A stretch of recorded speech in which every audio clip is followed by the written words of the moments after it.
오늘 우리는 뉴욕 만나교회 설립 34주년 기념 감사 예배를 하나님께 드리고 있습니다. 하나님께서 지난 34년 동안 우리에게 행하신 일, 그것을 반추해 보면서 또 감사하고 기뻐하고, 또 한편으로는 앞으로 우리들에게 주어진 소명과 사명과 본분을 따라서 어떻게 참 하나님의 나라 확장과 그리스도의 몸된 교회를 아름답게 굳세게 세워 나가야 될 것인가 마음에 결심하고 다짐하는 그와 같은 시간을 가지려고 합니다. 저는 먼저 34년 동안 우리 뉴욕 만나 교회가 걸어온 길, 그 발자취를 우리 성도들이 좀 살펴보는 시간을 갖는 것도 뜻깊다, 이렇게 생각을 해 보았습니다. 물론 우리 뉴욕 만나 교회 다니신 지 34년 초창기 아주 시작할 때부터 계신 분은 아마 여기는 없으실 것 같습니다. 그러나 25년 또는 20년, 15년, 10년 또 그렇게 해서 지금껏 신앙생활 잘 해오신 분이 있고, 또 최근에 또 이렇게 우리 뉴욕 만나 교회에 몸을 담고 또 신앙생활을 하시는 분들도 없지 않아 있는 것 사실입니다. 그래서 이 만나 교회에 걸어온 이 발자취를 살펴보면 우리들이 참 하나님께서 어떻게 역사하셨는지 그와 같은 것들을 잘 우리들이 깨닫게 되고, 하나님께서 어떻게 은혜를 베푸셔서 앞으로 우리들이 어떻게 신앙생활을 해야 될 것인가 하는 것도 우리들이 생각해 볼 수 있는 기회를 가지리라, 이렇게 생각이 되어집니다. 34년이 되었습니다. 우리 뉴욕 만나 교회는 1985년 10월 첫 주일에 설립 예배를 드렸습니다. 그로부터 지금 이제 만 34년이 된 셈입니다. 어떤 분이 제가 이 뉴욕 만나 교회 설립 이와 같은 담임 목사인 줄 알고 있는데, 저 그렇지 않습니다. 저는 제2대 담임 목사입니다. 제1대 담임 목사님은 제 충영교회 선배가 되시는 이승근 목사님이십니다. 아마 이승근 목사님에 대해서도 잘 아시는 분이 있습니다. 시작할 때는 이승근 목사님과 그의 가족과 또 그리고 몇 분의 이제 아주 소수의 극소수의 교인들이 이제 이 교회를 시작해서 1985년 10월 첫 주일에 설립 예배를 드렸습니다. 그리고 2001년도 11월 첫째 주일에 그 당시에는 이제 그 라빈슨 스트릿에 교회당 그 교회 처소가 있었는데 이곳으로 주택을 매입을 해서 교회당을 이제 옮기게 되었습니다. 거기서부터 시작해서 여기까지 오기까지 이승근 목사님이 교회를 개척해서 이 자리에 오기까지 무려 9번이나 교회당 처소를 옮기는 그와 같은 힘든 과정을 겪었습니다. 어떤 기록을 찾아보시면은 그것을 이제 발견해 나갈 수는 있으리라 생각이 되어집니다. 뉴욕 만나교회는 1995년 10월에 교회 설립 10주년 맞이하게 됩니다. 그때 여러분 잘 아시는 우리 정진영 장로님께서 이제 안수 집사에서 장로로 이렇게 장립을 받으셨습니다. 그런데 그 해에 12월 말에 그 설립하신 이승근 목사님께서 폐암으로 소천을 하셔서 우리 뉴욕 만나 교회로서는 아주 엄청난 커다란 슬픔에 잠긴 그와 같은 때가 있었습니다. 그분이 돌아가시기 전에 제가 이승근 목사님하고 같은 교회에서, 한국에 있는 그 충영교회에서 같이 선후배로서 또 여기 와서도 교제하고 있었던 그와 같은 관계로, 목사님이 아프시니까 저에게 부탁하기를 오후 찬양 예배 때 또는 오후 기도회 때 기도회를 인도해 달라 그렇게 부탁을 하셨습니다. 그런데 병세가 점점 악화되자 이제는 주일 예배, 오전 예배도 저에게 부탁을 해서 제가 주일 예배까지 인도하게 되었습니다.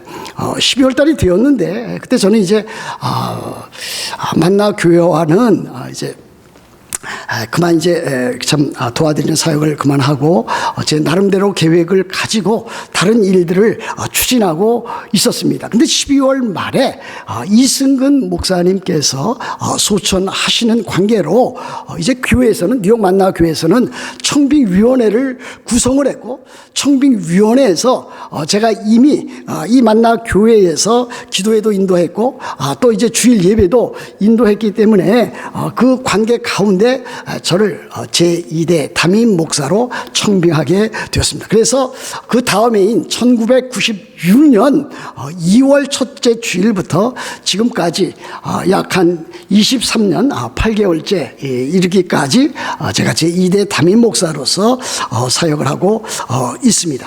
1999년도 5월에 정관원 목사 접니다. 저희 그 위임 예배가 있었고 또 여기 계시는 우리 이승호 그 당시는 이제 집사님이었는데 이제 안수 집사님, 또 임진규 서리 집사님이었는데 이제 안수 집사님, 그리고 정진주, 최영철, 이복실 집사님, 이분들을 이제 권사로 임직하는 그와 같은 귀한 시간들을 가지게 되었습니다. 그러다가 이제 2001년도 11월에 그곳에서 이곳으로 이전해 오게 되었는데 사실 거기에 있는 장소를 아시는 분은 아시지만은 이 개인 주택을 이제 매입을 해서 거기에 이제 예배 처소를 꾸몄는데 거기에 찾아가기가 매우 힘든 그와 같은 곳이었습니다. 그 스트릿 이름이 그 라빈스 스트릿인데 이 라빈스 스트릿 하면 아는 사람이 아무도 없습니다. 그래서 거기를 찾아오라고 이제 소개하게 되면은 이제 파슨스 블루보드로 시작해서 이제 그저 쭉 나와서 이제 들어가서 이제 그 파운 스트리트도 지나고 또 그 다음에 라빈스 스트리트를 찾아서 들어가야 된다라고 하는 이제 그와 같은 것을 이제 소개하기가 매우 힘든 좀 외진 곳에 또 후미진 곳에 그렇게 있었는데 하나님께서 참 사랑하는 성도들의 헌신과 충성을 통해서 이곳으로 장소를 옮기게 하셨습니다.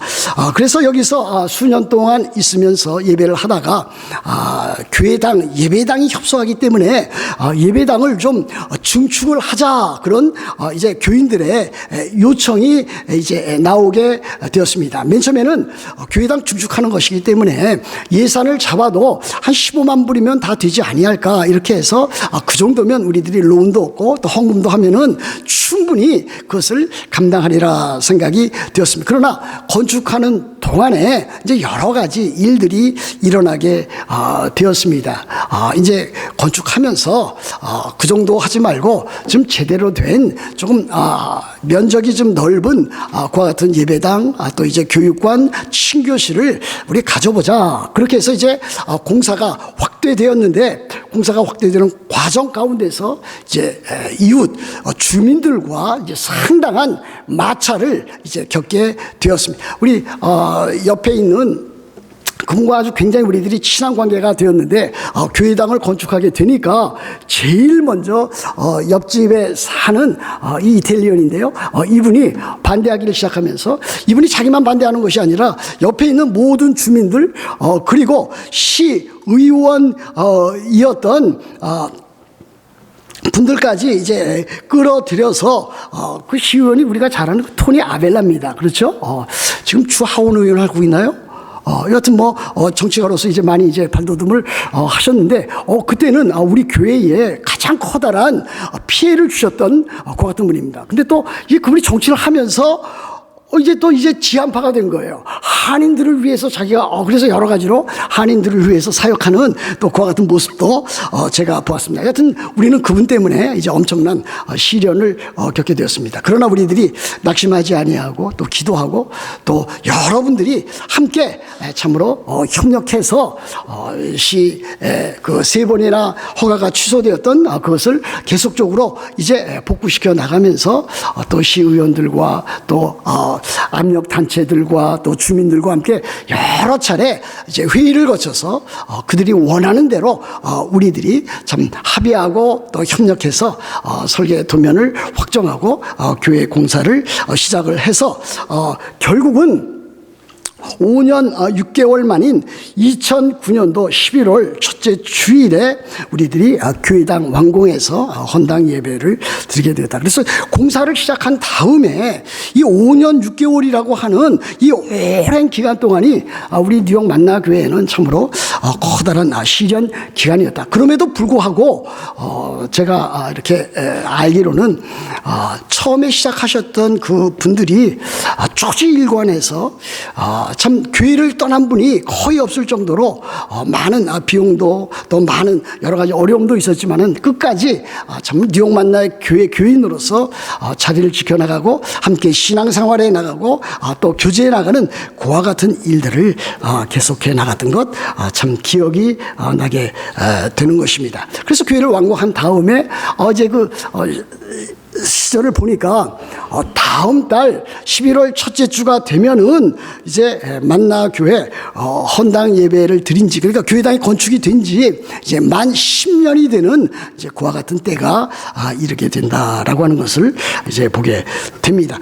그 다음에 이제 2010년도 11월 첫째 주일에 교회 설립 25주년 이제 감사 예배 및 임직 예배를 드리게 되었는데 그 전에에 우리들이 헌당 예배를 드릴 때에 우리들이 안수 집사로 우리들이 이상규 김상목 집사님, 또 권사로 김영희, 또 이순례 정정님 권사님 그렇게 임직식을 우리들이 거행을 하였습니다. 그리고 그 다음해인 2010년도 11월 첫째 주일에 기억하실지 모르겠습니다만 교회 설립 25주년 때에 우리 이승호 장로님을 우리 장립하는 그와 같은 기쁜 일들도 있었던 것을 볼 수가 있습니다. 2012년도 11월 달에 이제 임직 예배를 드렸는데 장로로 이상규 씨 등을, 그리고 안수 집사로 이석희 집사 등을, 또 권사로 최은화, 심선아 그 두 분을 권사로 임직하는 그와 같은 기쁜 일들도 가졌고, 이와 함께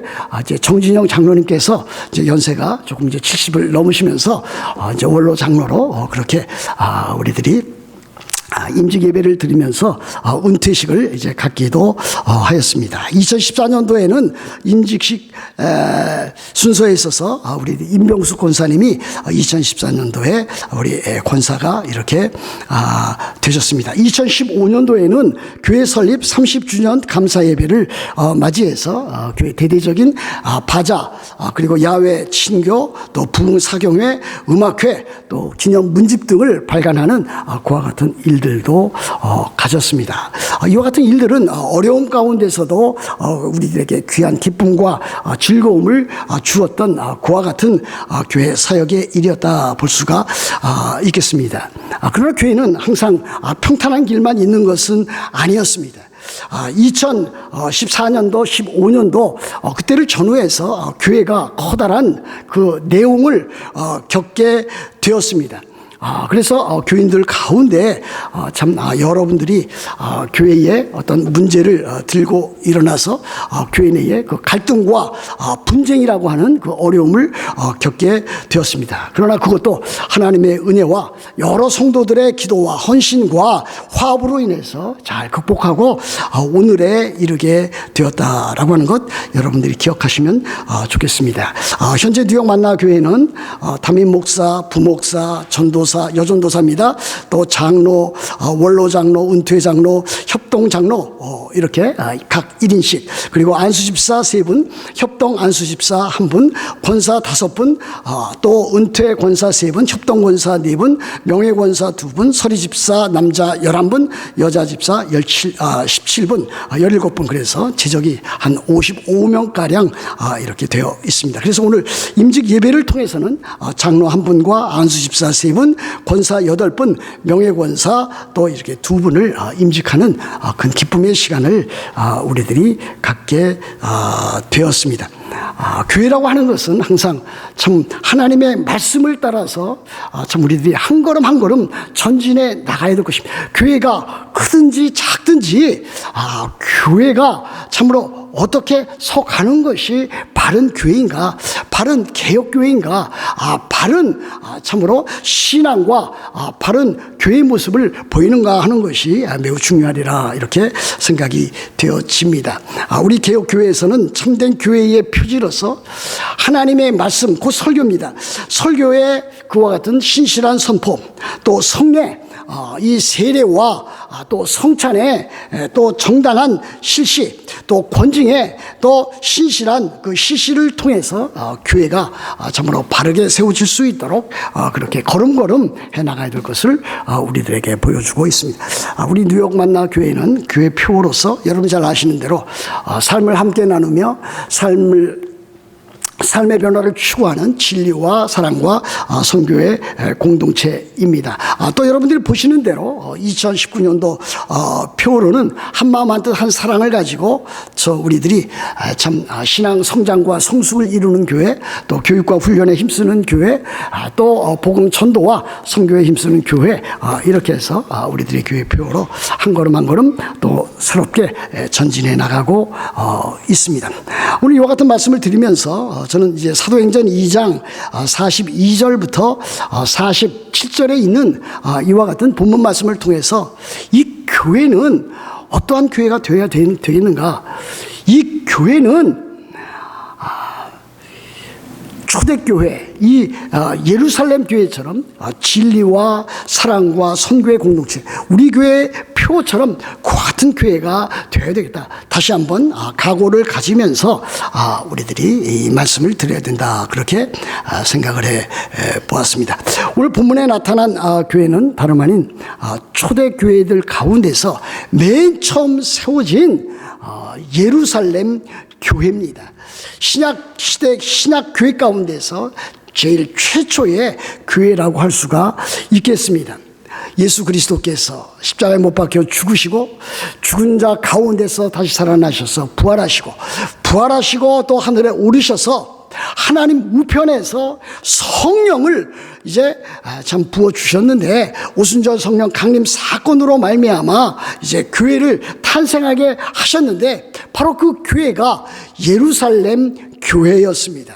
그래서 예루살렘 교회는 모든 초대교회가 한결같이 다 좋은 교회, 다 아름다운 교회, 문제 없는 교회가 아니었지만은, 그래도 이 예루살렘 교회는 참으로 우리들이 살펴보고 또 배우고 또 이 교회를 따라서 우리들도 걸음걸음 참으로 그 발자취를 따라가야 할 모범적인 그와 같은 교회로 우리들이 생각하면은 되겠습니다.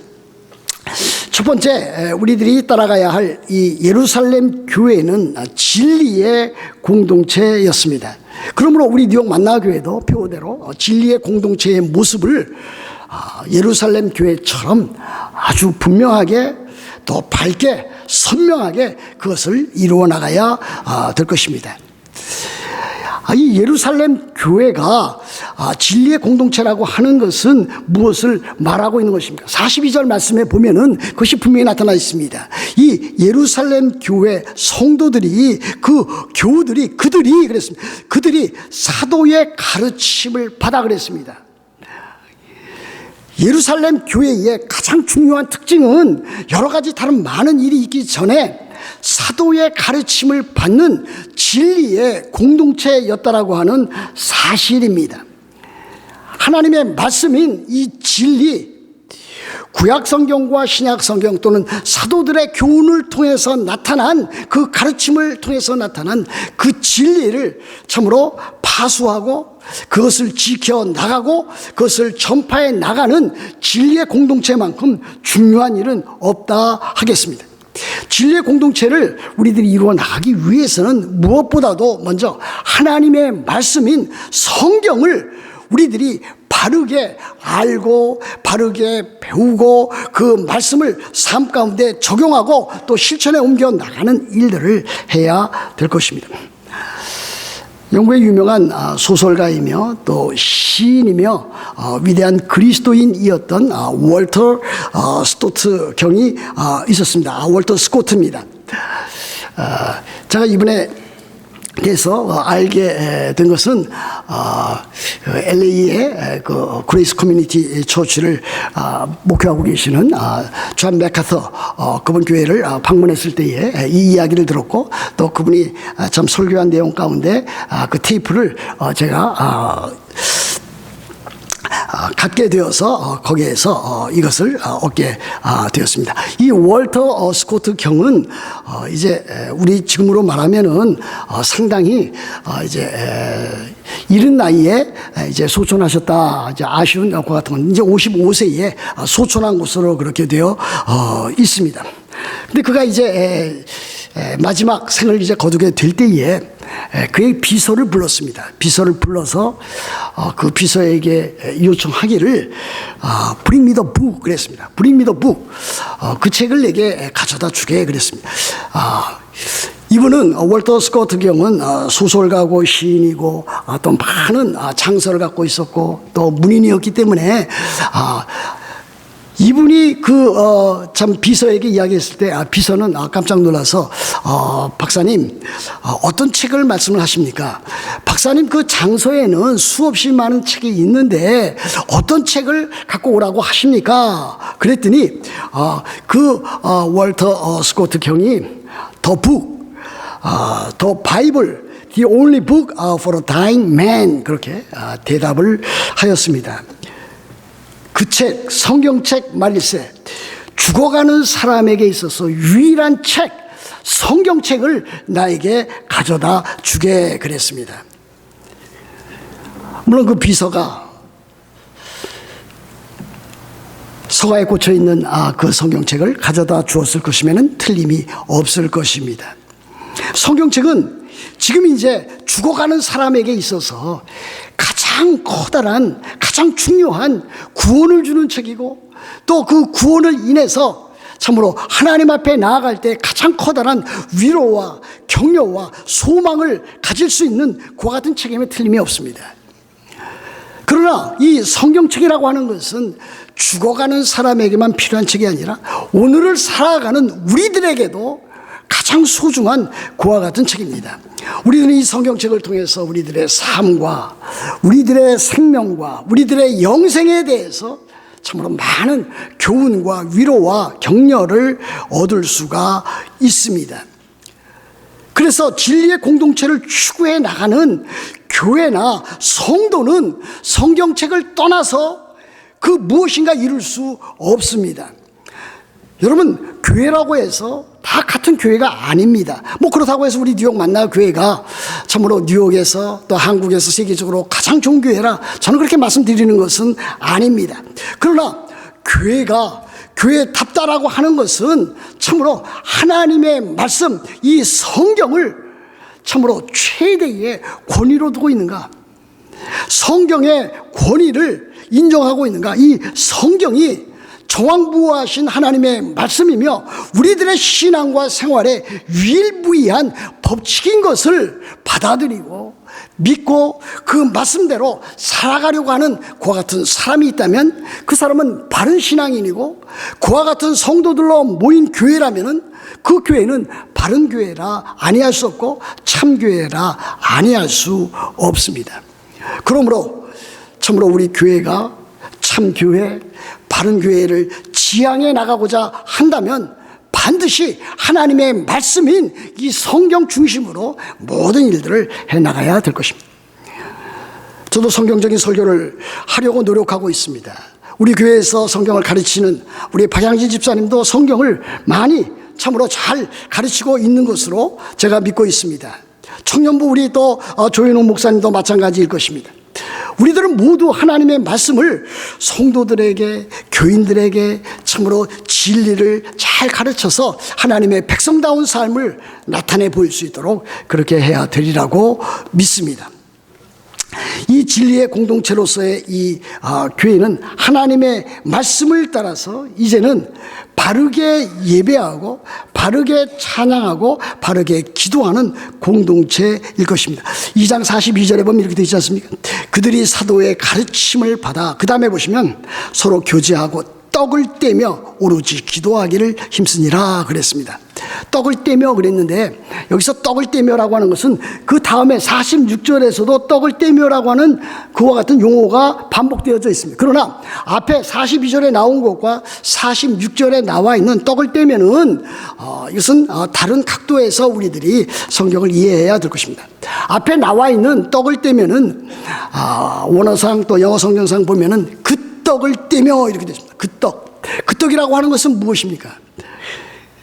초대교회 성도들이 우리 주님께서 참으로 십자가에 못 박히시기 전날 밤에 참으로 새 언약을 맺으시면서 성찬 예식을 행하지 않았습니까? 바로 그때 떼었던 그 떡을 떼었다라고 하는 것을 말하고 있습니다. 제 이야기가 아니라 제가 그 RTS에서 미십 잭슨에서 공부할 때에 아주 유명한 성경 세계적인 성경 주석가가 있었습니다. 키스튼 메이커라고. 그분의 사도행전 주석을 보면 아주 분명하게 이 그 떡이라고 하는 것은 성찬의 그 떡을 가리킨다 그랬습니다. 그리고 46절의 떡을 떼면은 성도들 사이에 있어지는 애찬, 사랑의 애찬, 식사로서의 서로 삶을 나누는 그와 같은 일이라고 하였습니다. 그러므로 초대교회로부터 시작해서 이 성찬의 중요성은 계속해서 강조된 것이고 예배는 또 강조되어진 것이라고 할 수가 있습니다. 46절에도 보면 이와 같은 말씀이 있지 않습니까? 날마다 마음을 같이하여 성전에 모이기를 힘쓰고 그들이 왜 성전에 모였겠습니까? 하나님께 예배하기 위해서 참으로 예루살렘 성전 어느 곳에 모여서 그들이 예배했던 그와 같은 일입니다. 그리고 그들은 또 기도에 힘썼던 그와 같은 일들도 볼 수가 있습니다. 47절 보면 하나님을 찬미하며 또 온 백성이 칭송을 받으니 그들은 찬양하며 찬송하며 기도하며 참으로 하나님의 말씀을 배우며 또 서로 참 여러 가지 하나님 나라의 귀한 일들을 서로 행했던 그와 같은 것을 볼 수가 있겠습니다. 따라서 교회라고 하는 것은 바로 이와 같은 하나님의 말씀, 성례가 바르게 실시되는 교회, 그리고 예배와 또 찬양과 기도가 살아있는 그와 같은 교회의 모습을 드러내야 될 것입니다. 두 번째, 예루살렘 교회는 어떠한 교회였습니까? 예루살렘 교회는 사랑의 공동체였습니다. 우리 뉴욕 만나교회도 사랑의 공동체로서의 모습을 지난달도 그러했거니와 지금도 앞으로도 계속해서 이어나가야 될 것입니다. 2장 42절 보면 또 나와 있지 않습니까? 사도의 가르침을 받아 서로 교제하고 그랬습니다. 교제를 하였습니다. 그 다음에 또 무엇이 나타나 있습니까? 그들이 44절, 45절에 보면 믿는 사람이 다 함께 있어 모든 물건을 다 서로 통용하고 또 재산과 소유를 팔아 각 사람의 필요를 따라 나눠주고 그와 같은 말씀도 있습니다. 이 예루살렘 교회는 진리의 공동체로서뿐만이 아니라 사랑의 공동체로서 그들이 모여서 서로 교제하기를 힘썼던 것을 볼 수가 있습니다. 단순한 교제가 아니고 그들은 서로 유무상통할 수 있을 정도로 삶을 나눌 수 있었던 그와 같은 교회였습니다. 물론 지금은 이와 같이 하는 교회가 이제 거의 없고 사라져버렸다 그렇게 할 수가 있습니다. 그러나 그 정신은 우리들이 계속해서 이어나가야 될 것입니다. 하나님께서 우리들에게 주신 것 다른 사람들에게 나누어 줄 수 있는 그와 같은 자가 되어야 되지 않겠습니까? 자기 것만 챙기는 것이 아니라 참으로 하나님께서 받은 것이기 때문에 청지기 의식을 가지고 참으로 같은 교회 내에 있는 성도들의 아픔과 고통을 서로 나눌 수 있는 그와 같은 자들이 되어야 될 것을 보여주고 있습니다. 그렇게 해서 이제 하나님의 백성들, 이 예루살렘 교회는 사랑의 공동체의 모습을 이어간 것을 보게 됩니다. 제가 이 시간에 아주 썰렁한 예화를 아재 개그를 하나 여러분들에게 말씀드리려고 합니다.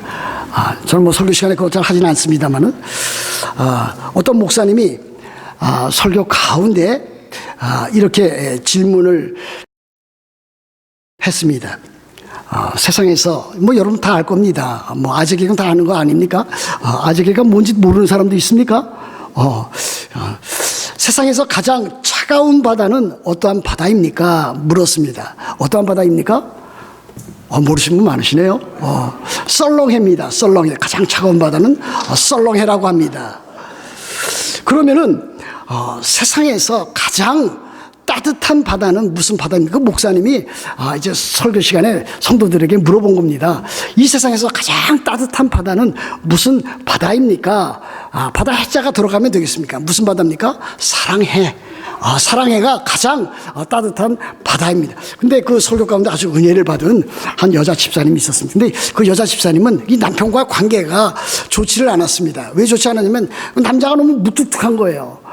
가정에서 참 아내는 어떻게 하든지 남편을 잘 이렇게 해서 남편을 세워주고 또 가정의 평화가 하는데 남편이 너무 무뚝뚝하니까 가정의 그 평화가 그렇게 잘 아름답게 이루어지지는 못했습니다. 그런데 그 여자 집사님이 그 남편으로부터 바로 그 사랑해라고 하는 단어를 한번 들어보기를 평생 원했습니다. 그런데 이제 목사님으로부터 배운 것이 있기 때문에 그 자기 남편에게 가서 이렇게 질문을 하였습니다. 여보, 내가 오늘 당신에게 퀴즈 문제 하나를 낼 텐데 한번 맞춰보면 좋겠어요. 세상에서 가장 차가운 바다는 썰렁해라고 그래요. 그런데 세상에서 가장 따뜻한 바다는 뭘까요? 그러면서 이제 남편이 사랑해. 그럼 대답을 기다리고 있는데 그 남편이 알 리도 없습니다. 무뚝뚝한 남편이 뭐 알겠습니까? 남편의 답이 제대로 나오지 않자 그 아내가 그 남편에게 이렇게 재차 요구를 했습니다. 여보, 이럴 때 당신이 나에게 꼭 해줘야 될 말이 있잖아. 그 말 뭔지 모르겠어? 그게 뭐겠습니까? 사랑해라고 하는 말을 듣기 원해서 그렇게 이야기를 했습니다. 그랬더니 싫어해? 싫어해도 되겠는데 남편이 그제서야 의미심장한 그 미소를 띠면서 자신 있게 이렇게 말을 했답니다. 열받아. 그러니까 남편과 아내 사이에 사랑이 넘쳐야 되는데 남편과 아내 사이에 참 그렇지 못한 그 가정의 그 모습을 보여주고 있습니다. 여러분 부부지간에도요 서로 열받으면 안 됩니다. 열받는 게 많잖아요.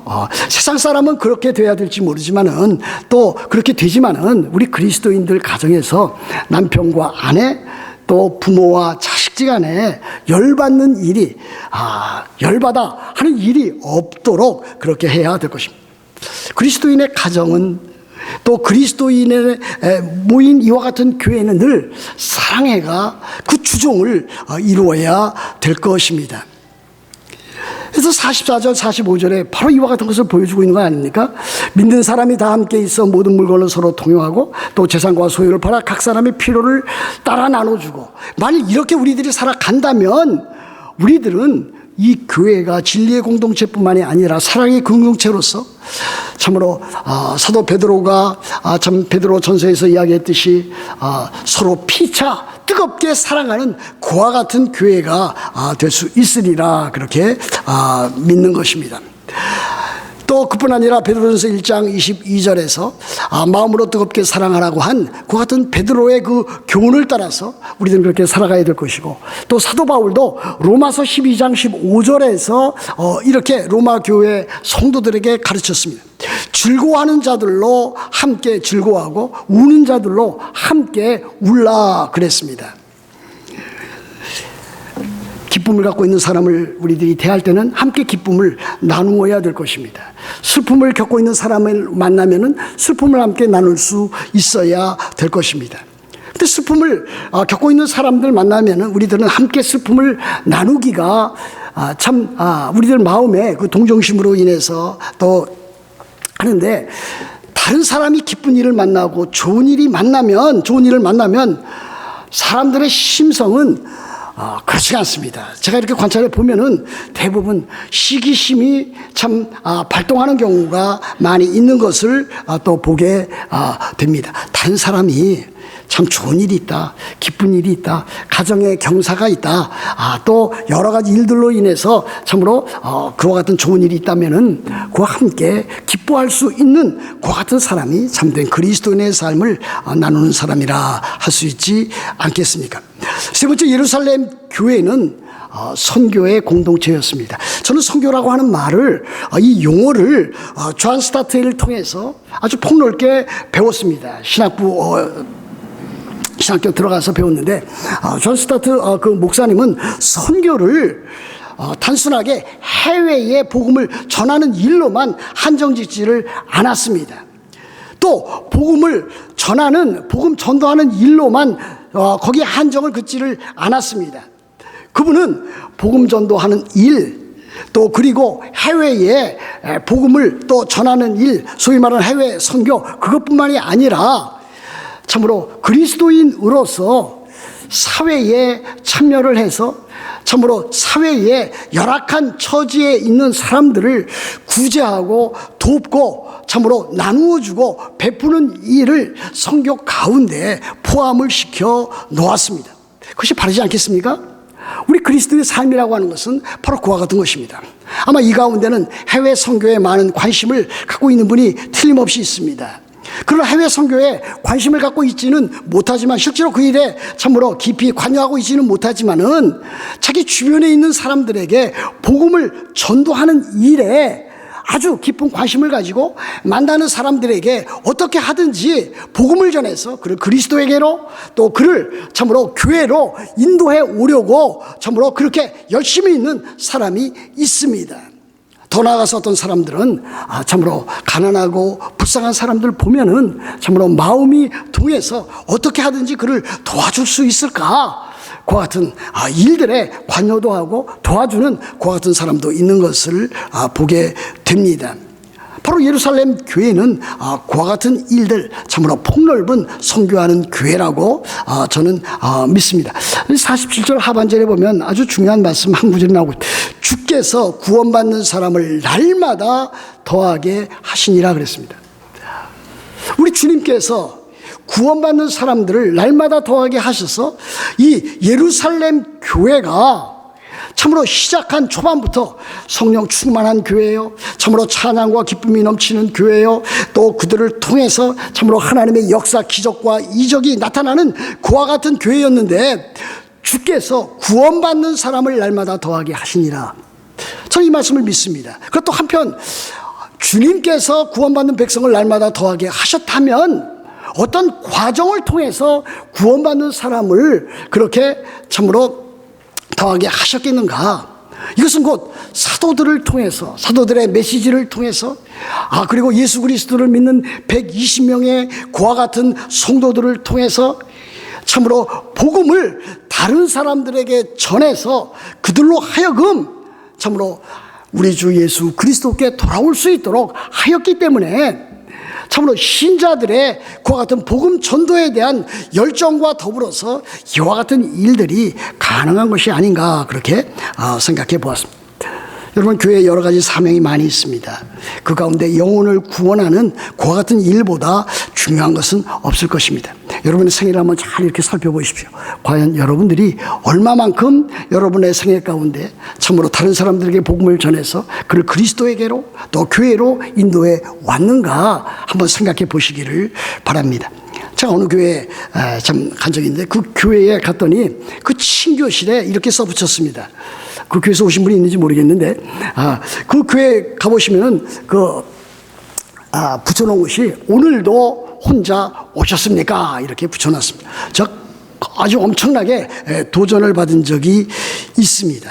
한 영혼이라도 참으로 자기가 아는 지인들 가운데 한 사람이라도 데려오는 일을 얼마나 중요시 여겼으면 그와 같은 글로 표현해 놓았을까 하는 것을 생각해 보았습니다. 여러분의 가정을 한번 돌이켜 보십시오. 여러분의 가정 가운데 예수 그리스도를 믿지 아니하는 사람이 있습니까? 교회를 다니다가 중도에 그만둔 그와 같은 사람은 없습니까? 신실하게 신앙생활하지 못하는 그와 같은 가정 안에 여러분의 자녀 가운데 부모 가운데 혹시 있지는 않습니까? 어떻게 해야 될 것입니까? 그들에게 복음을 전해서 그들로 하여금 하나님 앞에 교회 앞에 그리스도 앞에 나올 수 있도록 해야 될 것입니다. 우리들 주변에도 참으로 우리들 이웃들 가운데도 복음을 필요로 하는 많은 사람이 있는 것 여러분들이 아시지 않습니까? 직장 또 친구들 또 그리고 여러분의 이웃들 가운데 여기저기 많은 사람들이 아직도 구원을 받지 못한 채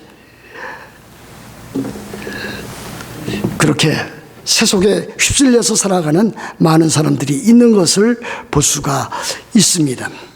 예수 그리스도를 믿지 아니하면 그의 최종적인 결말은 지옥 형벌뿐입니다. 그러나 예수 그리스도를 믿어서 참으로 하나님의 자녀가 되면 그에게는 참으로 영생이 주어지는 것이고 그에게는 영원한 천국 새하늘과 새 땅이 그에게 선물로 주어지는 것 우리들이 기억해야 될 것입니다.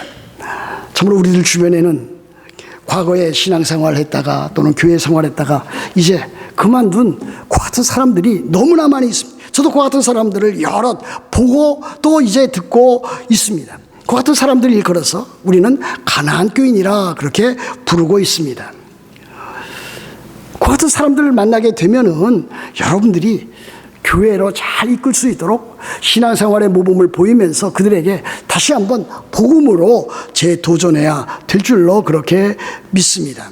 사랑하는 성도 여러분, 우리는 참으로 복음을 전도하는 일에 또 선교하는 일에 또 가난한 사람 또 어려운 사람을 돕는 일에 힘써 나가야 될 것입니다.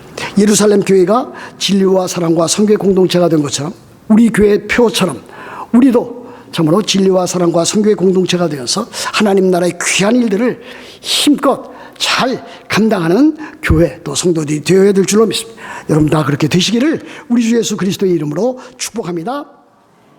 기도합니다.